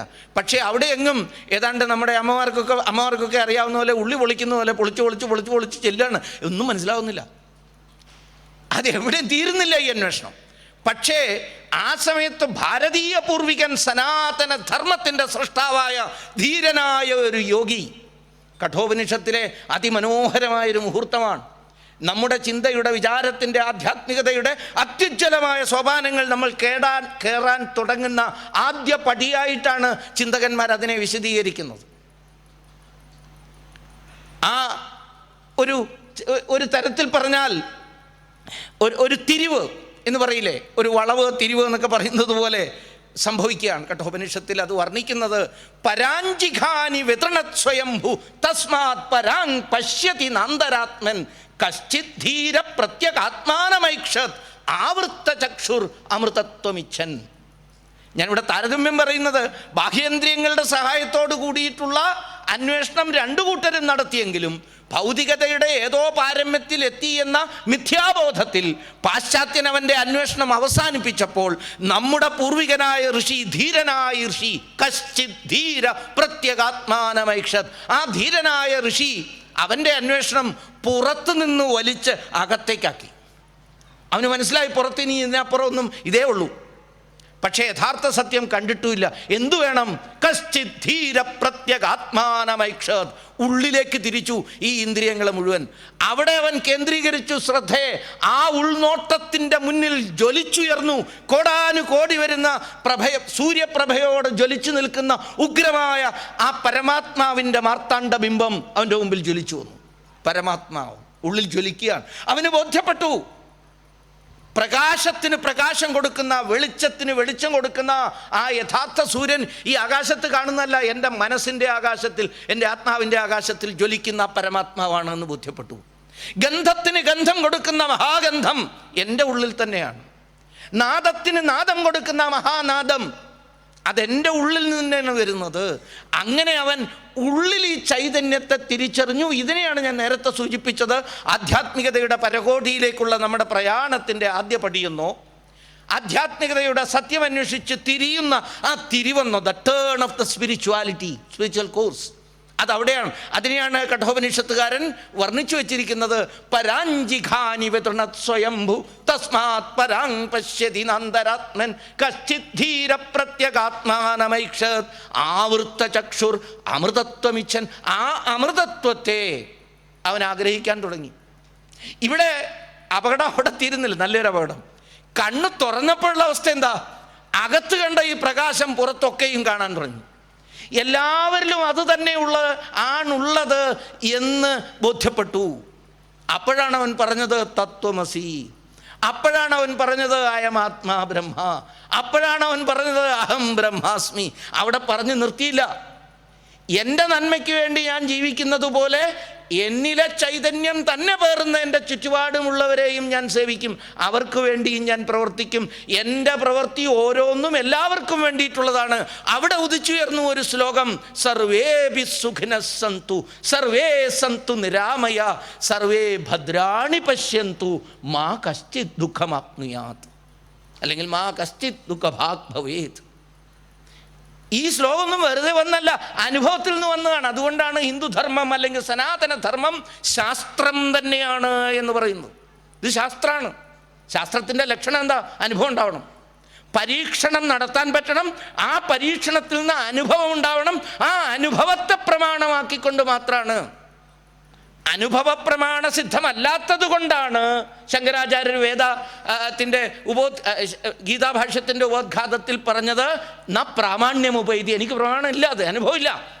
പക്ഷേ ഇവിടുത്തെ ഓരോ വസ്തുതയും ഈ ആധ്യാത്മികതയുടെ മാർഗത്തിൽ പരീക്ഷണങ്ങൾക്ക് വിധേയമാക്കുകയും അനുഭവസിദ്ധമാക്കാൻ കഴിയുന്നതുമാണ്. ഇതാണ് അതിൻ്റെ ഏറ്റവും വലിയ മറ്റൊരു പ്രധാനപ്പെട്ട പ്രത്യേകത. ഈ ദർശനം, ഇതിൻ്റെ ആകത്തുകയാണ് നമ്മൾ സനാതനധർമ്മം എന്ന് പറയുന്നത്. ഇത് നശിപ്പിക്കേണ്ട ഒരു ധർമ്മമാണോ? ഇത് ഇല്ലാതാക്കേണ്ടുന്ന ഒന്നാണോ? നമുക്കറിയാം, ഏറ്റവും ലേറ്റസ്റ്റ് ഉദാഹരണം പറയാം. 19, 20, 21 വർഷങ്ങൾ നമ്മൾ മറക്കാൻ ആഗ്രഹിക്കുന്ന വർഷങ്ങളാണ്, നമുക്ക് നഷ്ടമായി പോയ വർഷങ്ങളാണ് കൊറോണയുടെ പേരിൽ. ആ കൊറോണയുടെ കാലത്താണ് ബോധ്യപ്പെട്ടത് ഈ കോവിഡിന് യുക്തമായ വിധത്തിലുള്ള ആൻറ്റിബോഡി ഡെവലപ്പ് ചെയ്യാൻ, വാക്സിൻ ഉണ്ടാക്കാൻ കഴിഞ്ഞിട്ടില്ല നമ്മുടെ ശാസ്ത്രജ്ഞന്മാർക്ക്. ആ കാലഘട്ടത്തിൽ നമ്മൾ തീരുമാനിച്ചു, ഭാരതം തീരുമാനിച്ചു, ഭാരതത്തെക്കുറിച്ച് നല്ലത് പറഞ്ഞുകൂടാന്നാണ് കേട്ടോ ഇപ്പോൾ ചിലർ കൽപ്പിക്കുന്നത്. ഭാരതത്തെക്കുറിച്ച് നല്ലത് പറയുന്നതും വർഗീയമാണ്. ഹിന്ദുക്കൾ ഏകീകരിക്കണമെന്ന് പറയുന്നത് വർഗീയമാകുന്നത് പോലെ തന്നെ ഭാരതം സാമ്പത്തികമായി പുരോഗമിക്കുകയാണ് എന്ന് നമ്മൾ പറയാൻ പാടില്ല. വേൾഡ് ബാങ്ക് പറയുന്നുണ്ട്, വേൾഡ് ബാങ്ക് പറഞ്ഞോട്ടെ, നിങ്ങൾ പറയരുത് എന്നാണ് അവർ പറയുന്നത്. അപ്പോൾ ഭാരതത്തിൻ്റെ ശാസ്ത്രജ്ഞന്മാരെന്ന് പറഞ്ഞാൽ അതിലൊരു ഫാക്ച്വൽ എററുണ്ട്. ശാസ്ത്രജ്ഞകൾ, ഈ ബയോ മേഖലയിൽ പ്രവർത്തിക്കുന്ന നമ്മുടെ അമ്മമാരായ ശാസ്ത്രജ്ഞകൾ നിശ്ചയിച്ചു നമ്മൾ വാക്സിൻ ഉണ്ടാക്കും. വാക്സിൻ ഉണ്ടാക്കാനുള്ള അനുമതി കേന്ദ്ര സർക്കാർ കൊടുത്തപ്പോൾ നമ്മുടെ ചില മാന്യന്മാർ പറഞ്ഞത്, എന്തിനാണിപ്പം നമ്മൾ കഷ്ടപ്പെടുന്നത്, പൈസ കൊടുത്താൽ പോരെ, അമേരിക്കയ്ക്ക് അവിടുന്ന് വാങ്ങിയാൽ പോരെ. ഈ നമ്മളെയൊക്കെ ഭരിക്കുന്നത് ഒരുതരം തട്ടുകട മനസ്ഥിതിയാണല്ലോ ഇപ്പം. എന്തിനാ വീട്ടിൽ ഇഡ്ഡലി ഉണ്ടാക്കുന്നത്? നേരെ തട്ടുകടയിൽ പോയാൽ മേടിച്ചുകൊണ്ട് വന്നുകൂടെ? Instant idli, instant dosa, instant omelette, ഇതൊക്കെ കഴിക്കുക. എന്തിനാണ് നിങ്ങൾ കഷ്ടപ്പെട്ട് ഇതൊക്കെ ഉണ്ടാക്കുന്നതെന്നുള്ളൊരു മനസ്ഥിതി പോലെയാണ് വാക്സിൻ്റെ കാര്യത്തിൽ ഇവരെ നമ്മളെ പഠിപ്പിക്കാൻ ശ്രമിച്ചത്. പാശ്ചാത്യർ നല്ല സാധനം ഉണ്ടാക്കുന്നുണ്ട്, കാശ് കൊടുത്ത് അത് മേടിച്ചോളൂ എന്ന് പറഞ്ഞു. പക്ഷേ ഇച്ഛാശക്തിയുള്ള ഗവൺമെൻറ്റായിപ്പോയി ഇവരുടെ കഷ്ടകാലത്തിന് കേന്ദ്രത്തിൽ ഇപ്പോൾ. അതുകൊണ്ട് അവർ പറഞ്ഞു നമ്മളുണ്ടാക്കും. ഉണ്ടാക്കി. നമ്മൾ 2 തരത്തിലുള്ള പ്രധാനപ്പെട്ട വാക്സിനുകൾ ഉണ്ടാക്കി, വേണ്ടത്ര ഉണ്ടാക്കി, ഉള്ള പണം ഉപയോഗിച്ച്. അത് നമുക്ക് ഉപയോഗിക്കാൻ വേണ്ടി മാത്രമായിരുന്നില്ല. കാരണം എന്താ? നമ്മുടെ ആചാര്യന്മാർ പറഞ്ഞു പഠിപ്പിച്ചിട്ടുണ്ട്, സർവേഭി സുഖിനഃ സന്തു സർവേ സന്തു നിരാമയ. ലോകത്തൊരാളും ദുഃഖിക്കരുത്, ഒരാൾക്കും ആമയമുണ്ടാകരുത്, എല്ലാവരും നിരാമയരാകണം, രോഗമില്ലാത്തവരാകണം. ഇത് നമ്മുടെ സങ്കല്പമാണ്. അങ്ങനെയുള്ള സങ്കല്പം ജീവിക്കുന്നവരായതുകൊണ്ട് നമ്മൾ തീരുമാനിച്ചു, ലോകത്തെ പിന്നാക്ക വിഭാഗങ്ങൾ ജീവിക്കുന്ന, പിന്നാക്കക്കാരെന്ന് പറയുന്ന രാഷ്ട്രങ്ങൾക്ക് പ്രത്യേകിച്ച്, ഇനി ആവശ്യപ്പെടുന്ന ഏത് രാഷ്ട്രം, ഇനി സായിപ്പാണ് അമേരിക്കയാണ് ആവശ്യപ്പെടുന്നത്, അവർക്കും മരുന്നാണ് ഇത്, കച്ചവടത്തിനുള്ളതല്ല. പ്രത്യേകിച്ചും ഈ കഷ്ടതയുടെ കാലത്ത് ഇതെല്ലാവർക്കുമായിട്ടുള്ളതാണ്. നമ്മുടെ വിമാനങ്ങൾ, ബോയിങ്ങുകൾ നിറച്ച് വാക്സിനുകൾ ആ ദേശങ്ങളിലേക്ക് പോയി, 100-ൽ പരം രാഷ്ട്രങ്ങളിലേക്ക് പോയി. പക്ഷെ പോകുന്നിടത്തല്ല പ്രധാനം, ആ വലിയ ഫ്ലൈറ്റുകളുടെ മുകളിൽ, ഈ ബോക്സുകൾ കൊണ്ടുപോകുന്ന ഫ്ലൈറ്റുകളുടെ മുകളിൽ പ്രത്യേകമായൊരു റൈറ്റിംഗ് ഉണ്ടായിരുന്നു, എഴുത്തുണ്ടായിരുന്നു. അതിലെഴുതിയിരിക്കുന്നത് സർവേപി സുഖനസന്തു സർവേ സന്തു നിരാമയ, എല്ലാവരും അരോഗികളാവട്ടെ, രോഗമില്ലാത്തവരാകട്ടെ എന്നെഴുതി. ഇതെവിടുന്ന് വന്നതാണെന്ന് ഞാൻ പറഞ്ഞു. ആ കഠോപനിഷത്തുകാരൻ പറഞ്ഞ എല്ലാറ്റിനും ഒരു ചൈതന്യമാണെന്ന് ബോധ്യപ്പെടുകയും അത് അനുഭവസിദ്ധമാവുകയും ചെയ്തു കഴിഞ്ഞപ്പോൾ നമ്മൾ പ്രഖ്യാപിച്ചു സർവേ സന്തു നിരാമയ. പറഞ്ഞിട്ട് വീട്ടിൽ കുത്തിയിരിക്കല്ല ചെയ്തതെന്നർത്ഥം, അതിനനുസരിച്ച് പ്രവർത്തിച്ചു. അതുകൊണ്ടാണ് നമുക്കറിയോ, ലോകത്തിൻ്റെ എല്ലാ ഭാഗങ്ങളിലേക്കും ഭാരതത്തിൻ്റെ പൂർവികന്മാർ പോയിട്ടുണ്ട്. ഒരു കാലം എന്നല്ല, ഒരു 100-300 വർഷങ്ങൾക്ക് മുമ്പ് വരെ ലോകത്തിൻ്റെ സാമ്പത്തിക മേഖലയുടെ നെറുകയിൽ ഭാരതമാണ് ഇരുന്നിരുന്നത്. ഇത് ഈ അറസ്റ്റുകാരനായ നന്ദകുമാർ എന്ന് പറയുന്നതല്ല കേട്ടോ. ലോകപ്രസിദ്ധനായ സാമ്പത്തിക ശാസ്ത്രജ്ഞൻ ആംഗസ് മെഡിസനെ അമേരിക്ക ഉൾപ്പെടെയുള്ള വികസിത രാഷ്ട്രങ്ങൾ ഒരു പ്രത്യേക ചുമതല ഏൽപ്പിച്ചു. ആ ചുമതല എന്തായിരുന്നു? ഭാരതത്തിൻ്റെ സാമ്പത്തിക സ്ഥിതി ഒരു കാലത്ത് വളരെ കേമമാണ് എന്ന് ചില ശാസ്ത്രജ്ഞന്മാരൊക്കെ, സാമ്പത്തിക ശാസ്ത്രജ്ഞന്മാരൊക്കെ പറയുന്നുണ്ട്. അത് തെറ്റാണ്. അത് ശാസ്ത്രീയമായി ബോധ്യപ്പെടുത്താൻ ഉതകുന്ന വിധത്തിൽ പഠനം നടത്തുക ഇതിനുവേണ്ടി ഉപയോഗിച്ചാണ്. ആംഗസ് മെഡിസിനെ ഒരു 1000-2000 വരുന്ന സഹായികളെയും നിയോഗിച്ചു അന്വേഷണം നടത്താൻ. 2000 വർഷത്തെ ലോക സാമ്പത്തിക ചരിത്രത്തെക്കുറിച്ച് അന്വേഷണം നടത്താൻ. 2000 വർഷത്തേക്ക് മെഡിസൻ്റെയും ചിന്താഗതി ഇത് തന്നെയായിരുന്നു. ഞാൻ ഈ മെഡിസിൻ എന്ന് പറയുമ്പോൾ ഇതിൽ അല്പം സാമ്പത്തിക ശാസ്ത്ര വിദ്യാർത്ഥികളുണ്ടെങ്കിൽ അവർക്കറിയാം ആംഗസ് മെഡിസിൻ്റെ പേര് കേട്ടിട്ടുണ്ടാവും. അദ്ദേഹത്തിൻ്റെ പ്രസിദ്ധമായ ആ പുസ്തകവും വായിച്ചിട്ടുണ്ടാവും, millennium perspective economic history of the world എന്ന് പറഞ്ഞിട്ട് അദ്ദേഹത്തിൻ്റെ 4 വോള്യങ്ങളടങ്ങുന്ന പുസ്തകം പുറത്തിറങ്ങിയിട്ടുണ്ട്. അന്വേഷണത്തിൻ്റെ ഫലം. അന്വേഷണം തുടങ്ങുമ്പോൾ അദ്ദേഹത്തിൻ്റെയും ചിന്ത അതേ ചിന്തയായിരുന്നു. ബറൂച്ചിനെ പോലത്തെ ആൾക്കാരൊക്കെ പറഞ്ഞ് തെറ്റാണ്. അതിനു മുമ്പ് അന്വേഷണം നടത്തിയ ബറൂച്ചാണ് കേട്ടോ. അങ്ങേര് പറഞ്ഞു ഭാരതം മുന്നിലായിരുന്നു എന്ന്. അദ്ദേഹം നടത്തിയ ഒരു 100-300 വർഷത്തെ പഠനം നടത്തുകയാണ്. 2000 വർഷത്തെ പഠനം നടത്തി ഭാരതം പിറയിലാണെന്ന് തീരുമാനിക്കണം എന്നാണ് ചുമതല കൊടുത്തിരിക്കുന്നത്. അങ്ങനെയാണല്ലോ ചില ആൾക്കാർ ജനാധിപത്യവാദികളാണെന്നൊക്കെയാണ് അവർ പറയുക. അവർ ശാസ്ത്രജ്ഞന്മാർക്ക് വരെ ഉദ്ദേശം പറഞ്ഞു കൊടുക്കും, ഇതാണ് പ്രൂവ് ചെയ്യേണ്ടത്, അതനുസരിച്ച് പഠനം നടത്തിക്കോളൂ എന്ന് പറഞ്ഞു കൊടുത്തതാണ്. മെഡിസിൻ അതേ രീതിയിൽ മുന്നോട്ട് പോയി. പക്ഷേ ചുരുങ്ങിയ കാലം കൊണ്ട് മെഡിസിന് മനസ്സിലായി ഈ പറയുന്നതല്ല സത്യം. ഭാരതം ലോകത്തിൻ്റെ നെറുകയിലായിരുന്നു സാമ്പത്തിക മേഖലയിൽ. തെളിവുകളുടെ അടിസ്ഥാനത്തിൽ അദ്ദേഹം ബോധ്യപ്പെടുത്തി 1700-കൾ വരെ, അതായത് 18-ാം നൂറ്റാണ്ടിൻ്റെ തുടക്കം വരെ ഭാരതം ലോകത്തിൻ്റെ ട്രേഡ്, വ്യാപാര മേഖലയുടെ ഒരു ഘട്ടത്തിൽ 30%, ഒരു ഘട്ടത്തിൽ 28%, ഒരു ഘട്ടത്തിൽ 25%, മുഗളാധിപത്യത്തിൻ്റെ കാലത്ത്, ഔറംഗസേബിൻ്റെയും മറ്റും കാലത്ത് ഒരല്പം പിന്നോട്ടടി നേരിട്ടെങ്കിലും അപ്പോഴും 19%.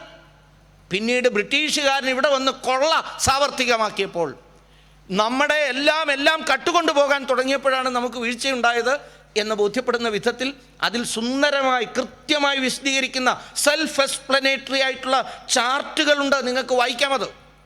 എവിടെയായിരുന്നു ഭാരതമെന്ന്. അതെല്ലാവരും പറയുന്ന കാര്യമാണ്. ഞാൻ അതിനെക്കുറിച്ചല്ല നിങ്ങളോട് സൂചിപ്പിക്കുന്നത്.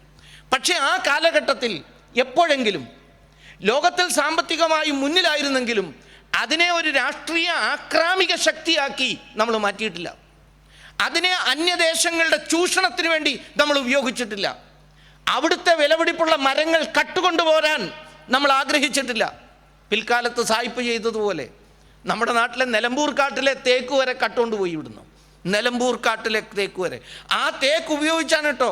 നമ്മുടെ പ്രായം കുറഞ്ഞ കുട്ടികൾക്കൊക്കെ അറിയാം, ടൈറ്റാനിക് സിനിമയിലെ പ്രധാന കഥാപാത്രമായ ടൈറ്റാനിക് ഉണ്ടാക്കിയത്, ടൈറ്റാനിക്കിൻ്റെ ഉള്ളിലെ ഇൻറ്റീരിയർ ഡെക്കറേഷന് മുഴുവൻ ഉപയോഗിച്ചത് സിനിമയിലേതല്ല കേട്ടോ. ഞാൻ സിനിമയിലെ കഥാപാത്രം എന്ന് പറഞ്ഞാണ്. ഒറിജിനൽ ടൈറ്റാനിക്കിൻ്റെ ഉള്ളിലെ മുഴുവൻ സൗന്ദര്യവർദ്ധനവും ചെയ്യാൻ ഉപയോഗിച്ച പാനലിംഗ് നിലമ്പൂർ കാട്ടിലെ തേക്കാണ്.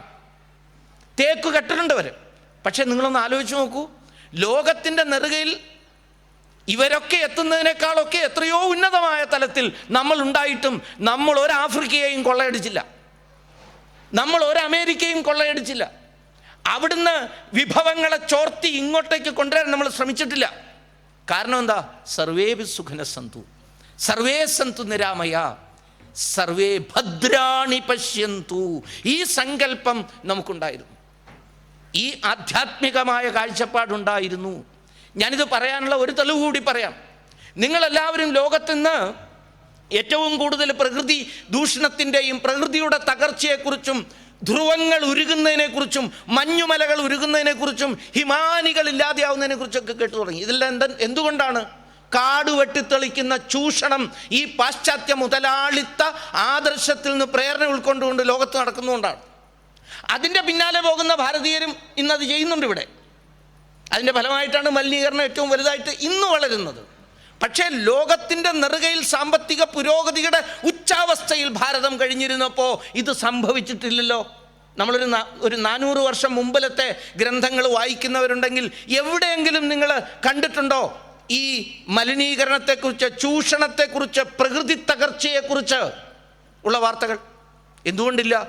അന്ന് ഇതിലെല്ലാം ദൈവാംശത്തെ കണ്ടിരുന്ന സനാതന ധർമ്മത്താൽ പ്രേരിതരായ ഒരു സമൂഹമായിരുന്നു ഇവിടെ ഉണ്ടായിരുന്നത്. അതുകൊണ്ട് മാത്രമാണ് നമുക്ക് ഈ നിലയിലേക്ക് പുരോഗമിക്കാൻ, മുന്നോട്ട് പോകാൻ കഴിഞ്ഞിരുന്നത്.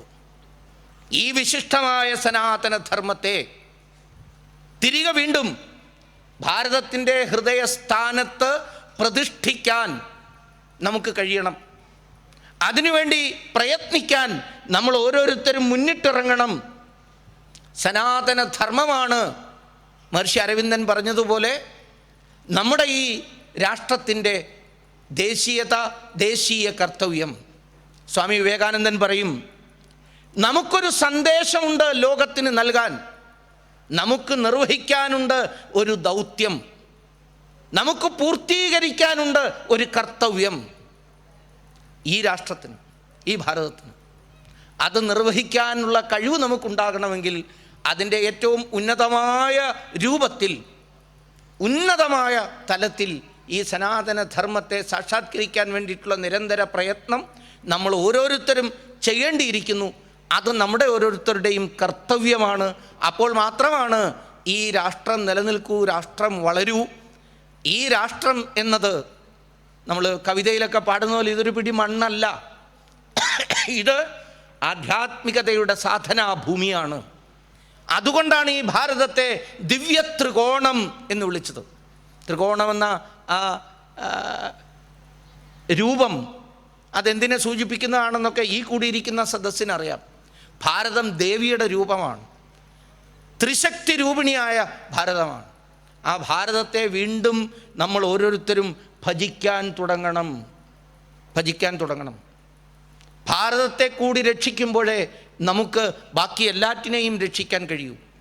ഞാനിത് അല്പം ക്രൂരമായി പോകുന്നെങ്കിൽ എന്നോട് ക്ഷമിക്കണം. ഇന്നത്തെ അഫ്ഗാനിസ്ഥാനിലും ഇന്നത്തെ ബംഗ്ലാദേശിലും ഇന്നത്തെ പാകിസ്ഥാനിലും ഒക്കെ ഉണ്ടായിരുന്നു ഇഷ്ടം പോലെ ക്ഷേത്രങ്ങളുണ്ടായിരുന്നു.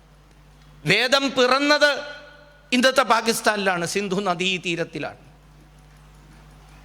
എന്തുകൊണ്ടാണ് അതൊക്കെ നമുക്ക് നഷ്ടമായി പോയത്? എന്തുകൊണ്ടാണ് അവിടെ ആരാധന വേണ്ടതുപോലെ നടത്താൻ നമുക്ക് പറ്റാതെ വരുന്നത്? ഈ സംസ്കാരത്തെ നിലനിർത്താൻ വേണ്ടിയിട്ടുള്ള പ്രയത്നത്തിൽ ഏർപ്പെടുന്നതിന് പകരം ഈ സംസ്കാരത്തെ ഒരു ഭീഷണിയുടെ മുന്നിലോ അല്ലെങ്കിൽ ഒരു പ്രലോഭനത്തിൻ്റെ മുന്നിലോ പണയം വെച്ച് പിൻവാങ്ങാൻ പുറപ്പെട്ടു. നമ്മുടെ തൊട്ടയൽവക്കത്തുള്ളവൻ വേട്ടയാടപ്പെടുമ്പോൾ അവനെ രക്ഷിക്കാൻ ഞാനും എത്തണം എന്ന ചിന്തയില്ലാതെയായി പോയി അവിടെ ഉണ്ടായിരുന്ന ആളുകൾക്ക്. എനിക്കൊന്നും സംഭവിക്കില്ല എന്നവർ ചിന്തിച്ചു. നമ്മൾ പറയും, സാധാരണ കവികളൊക്കെ പറയും, ഭാരതം ഒരു സുന്ദരമായ പൂന്തോട്ടമാണ്, വിവിധ വർണ്ണങ്ങളിലുള്ള പൂക്കൾ വിടർന്നു നിൽക്കുന്ന സുന്ദരമായ പൂന്തോട്ടമാണ് ഭാരതം എന്ന് പറയും. പക്ഷെ അവരോട് ചോദിക്കാനുള്ളത്, ആകാശത്ത് പൂന്തോട്ടങ്ങൾ ഉണ്ടാകാറില്ല. അത് മണ്ണിൽ വേണം വിത്ത് വീണ് വളർന്ന് വേര് പിടിച്ച് ചെടികളായി വൃക്ഷങ്ങൾ ഉണ്ടാകണമെങ്കിൽ. ഈ മണ്ണേതാ? ഏതു മണ്ണിലാണ് ഭാരതമെന്ന ഈ സുന്ദരമായ പൂന്തോട്ടം വിടർന്നു നിൽക്കുന്നത്? അത് സനാതന ധർമ്മമെന്ന മണ്ണിലാണ്, ഹിന്ദുധർമ്മം എന്ന് പറയുന്ന മണ്ണിലാണ്. ആ മണ്ണില്ലെങ്കിലോ എപ്രകാരമാണോ ഞാൻ നേരത്തെ സൂചിപ്പിച്ച കിഴക്കും പടിഞ്ഞാറുമുള്ള പാകിസ്ഥാനിൽ ഇന്ന് ആ ഭാരതമെന്ന പൂന്തോട്ടം ഇല്ലാതായത് അവിടെ ഹിന്ദുധർമ്മം ഇല്ലാതെ ആയതുകൊണ്ടാണ്. കൃത്യമാണ് ഈ കാര്യം. ഹിന്ദുധർമ്മമെന്ന വളക്കൂറുള്ള മണ്ണിൻ്റെ മേലെ സുന്ദര സുരഭിലമായ പൂക്കൾ വിടർന്നു നിൽക്കുന്ന പൂന്തോട്ടം ഉണ്ടാകൂ. നല്ലൊരു ചിത്രമാണ് ഭാരതം, പറയാൻ കൊള്ളാം. പക്ഷേ ആ ചിത്രം വരച്ചിരിക്കുന്ന ക്യാൻവാസ് ഏതാ? ക്യാൻവാസ് ഇല്ലെങ്കിൽ ചിത്രം ഉണ്ടാവുമോ? ആ ക്യാൻവാസ് ഹിന്ദുധർമ്മമാണ്. ആ ഹിന്ദുധർമ്മത്തെ നിലനിർത്തിക്കൊണ്ട് മുന്നോട്ട് പോകാൻ നമുക്ക് ഓരോരുത്തർക്കും കഴിയണം. അത് നമ്മുടെ എല്ലാവരുടെയും ഈ തലമുറയുടെ ദൗത്യമാണ്, ഉത്തരവാദിത്തമാണ്. ഇറ്റ്സ് എ ജനറേഷണൽ ഡ്യൂട്ടി എന്ന് അരവിന്ദ മഹർഷിയൊക്കെ പറയും. Generational duty. ഒപ്പം ഇറ്റ്സ് എ സിവിലൈസേഷണൽ ഡ്യൂട്ടി. ഇതൊരു നാഗരികതയുടെ കർത്തവ്യം കൂടിയാണ്. ഈ നാഗരികതയെ, ഈ സംസ്കാരത്തെ നിലനിർത്തുക എന്നത് നമ്മുടെ നമ്മിൽ ഓരോരുത്തരിലും നിക്ഷിപ്തമായ കർത്തവ്യമാണ് എന്ന ഉത്തമ ബോധ്യത്തോടു കൂടി നമുക്ക് മുന്നോട്ട് പോകാൻ കഴിയണം. നമുക്ക് ആരെയും കീഴടക്കണ്ട, ആരെയും ഇല്ലാതെയാക്കാനും ശ്രമിക്കണ്ട. നമുക്ക് പകരാനുള്ളത് ഈ വിശിഷ്ടമായ സന്ദേശം മാത്രമാണ്. അത് പറയാനുള്ള സ്വാതന്ത്ര്യം എന്നിൽ നിന്ന് കവർന്നെടുക്കാൻ അതൊരു ശക്തിയെയും ഞാൻ അനുവദിക്കുകയുമില്ല. ഈ ഒരു ബോധ്യം നമുക്ക് ഓരോരുത്തർക്കും ഉണ്ടാകണം. ചൈനക്കാരനായ അമേരിക്കയിലെ അംബാസഡറായിരുന്ന ഹൂസിങ് വളരെ പ്രസിദ്ധനായ ഒരു ഇൻഡോളജിസ്റ്റ് കൂടിയായിരുന്നു. ഇൻഡോളജിസ്റ്റ് എന്ന് പറയുന്ന പദപ്രയോഗം അത്ര ശരിയല്ല, പക്ഷെ മനസ്സിലാക്കാൻ വേണ്ടി ഞാൻ പറയുകയാണ്. ഭാരതീയ തത്വശാസ്ത്രത്തിലൊക്കെ അഗാധമായ പാണ്ഡിത്യം ഉണ്ടായിരുന്ന ഒരു ചൈനീസ് സംസ്കൃത പണ്ഡിതനാണ് ഹൂസിങ് അനേക കാലം അമേരിക്കയിൽ അംബാസഡറായിരുന്നു. അദ്ദേഹം പറയാറുണ്ടായിരുന്നു, ഭാരതം ലോകത്തിൽ ഏറ്റവും ഉന്നതമായ പദത്തിൽ വിരാജിച്ചിരുന്നു, യാതൊരു തർക്കവുമില്ലാത്ത കാര്യമാണ്. അവർ ഒരു പട്ടാളക്കാരനെ പോലും അതിർത്തി കടത്തി വിടാതെ നമ്മുടെ ഈ ചൈനയെ 2000 വർഷത്തോളം അടക്കി ഭരിച്ചു എന്ന് പറഞ്ഞു. ഇന്ന് ചൈന എന്ന് കേൾക്കുമ്പോൾ തന്നെ പലർക്കും മുട്ടിടിയും പലതും ഉണ്ടാവുന്നു. പക്ഷേ ഒരു കാലത്ത് ചൈനയെ ആധ്യാത്മികമായി, ഒരു പട്ടാളക്കാരനെ അയക്കുന്നില്ലെങ്കിൽ പിന്നെ എങ്ങനെയാണ് നമ്മൾ അവരെ ഭരിച്ചിരുന്നത്, നിയന്ത്രിച്ചിരുന്നത്, സ്വാധീനിച്ചിരുന്നത്? എങ്ങനെയാണ് അവർ ഭാരതത്തെ ഗുരു എന്ന് വിളിച്ചിരുന്നത്? നമ്മുടെ ആധ്യാത്മികതയുടെ സനാതന ധർമ്മത്തിൻ്റെ കരുത്തിലാണ്. ഞാൻ പറഞ്ഞല്ല, ഹൂസിങ് എന്ന ലോകപ്രസിദ്ധനായ വിദേശ നയതന്ത്ര വിദഗ്ധൻ അമേരിക്കയിൽ അംബാസഡറായിരുന്ന ആൾ, without sending even a single soldier across the borders, Bharat was ruling us for 2000 years. ഇത് ഹൂസിങ്ങിൻ്റെ പ്രഖ്യാപനമാണ്. ഇത് വീണ്ടും വരാവുന്നതേ ഉള്ളൂ, വീണ്ടും വരുത്താവുന്നതേ ഉള്ളൂ. എങ്ങനെയാണെങ്കിൽ നമ്മളിൽ ആ ഉറച്ച ബോധ്യം ഉണ്ടെങ്കിൽ. അതിനുവേണ്ടി നമുക്ക് ഓരോരുത്തർക്കും മുന്നിട്ടിറങ്ങാൻ കഴിയണം. മാറ്റം പ്രകടമായി തുടങ്ങുന്നുണ്ട്, മാറ്റം ഉണ്ടാവുകയാണ്. ഈ അമൃതകാലം മാറ്റത്തിൻ്റെ കാലമാണ്. ഭാരതം അതിൻ്റെ ശക്തി വീണ്ടെടുക്കാൻ പോകുന്ന കാലമാണ്. അതിൽ നമുക്ക് ഓരോരുത്തർക്കും പങ്കുണ്ടാവണം. നമ്മൾ ഓരോരുത്തരും അവരവരുടേതായ രീതിയിൽ അതിനുവേണ്ടി പ്രയത്നിക്കണം എന്ന് മാത്രം സൂചിപ്പിച്ചുകൊണ്ട്, എന്നിൽ നിക്ഷിപ്തമായ കർത്തവ്യത്തോട് എത്ര കണ്ട് നീതി ഞാൻ പുലർത്തി എന്ന് നിങ്ങളാണ് തീരുമാനിക്കേണ്ടത്. എനിക്ക് നിശ്ചയിക്കാനാവുന്നില്ല. മനസ്സിലെന്താണോ തള്ളിക്കയറി വന്നത് അതൊക്കെ നിങ്ങളോട് പങ്കുവയ്ക്കാൻ എനിക്ക് സന്ദർഭം എനിക്ക് ഒരുക്കി തന്നു. അത് ഞാൻ ഭഗവാന്റെ പാദങ്ങളിൽ പുഷ്പസമാനം, എൻ്റെ പൂജാദ്രവ്യ സമാനമായി സമർപ്പിച്ച് പിൻവാങ്ങുകയാണ്. ഒരു കാര്യത്തിൽ അഭിമാനമുള്ളവരുണ്ടാകണം നമ്മളെല്ലാവരും. Bliss was it in that dawn to be alive. നമ്മളെല്ലാവരും ഈ കാലത്ത് ജീവിക്കാൻ അനുഗ്രഹീതരായി തീർന്നവരാണെന്ന് ഓർക്കുക. ഈ കാലഘട്ടത്തിൽ ഇത് രാമജന്മഭൂമി ഉയർത്തെഴുന്നേറ്റ കാലഘട്ടമാണ്. ഇത് വീണ്ടും ഈ കേരളത്തിലേക്ക് കുംഭമേള വന്ന കാലഘട്ടമാണ്. ഒരു 300 വർഷങ്ങളായി നമുക്ക് ഓർമ്മയിൽ പോലും ഇല്ലാതിരുന്ന കുംഭമേള തിരികെ എത്തിയിരിക്കുന്നു. ഗംഗയുടെ പവിത്രത, സരസ്വതിയുടെ പവിത്രത, യമുനയുടെ പവിത്രത വീണ്ടും ഇതാ കേരളത്തിലേക്ക് വന്നു കഴിഞ്ഞിരിക്കുന്നു. അതുകൊണ്ടാണ് ഞാൻ പറഞ്ഞത്, അനുഗ്രഹീതരാണ് ഈ കാലഘട്ടത്തിൽ ഈ ദിവ്യപ്രഭാതത്തിൽ ജീവിക്കാൻ അവസരം കിട്ടിയ ആളുകളെന്ന നിലയിൽ തികഞ്ഞ അഭിമാനബോധത്തോടെ മുന്നോട്ട് പോവുക. നമുക്കെല്ലാവർക്കും ആ വൈഷ്ണവ ഗണപതിയുടെ എല്ലാ അനുഗ്രഹം, മല്ലിയൂർ തിരുമേനിയുടെ അനുഗ്രഹം എല്ലാവർക്കും ഉണ്ടാകും എന്ന് ആത്മാർത്ഥമായി പ്രാർത്ഥിച്ചുകൊണ്ട് നിർത്തുന്നു. വന്ദേ മാതരം.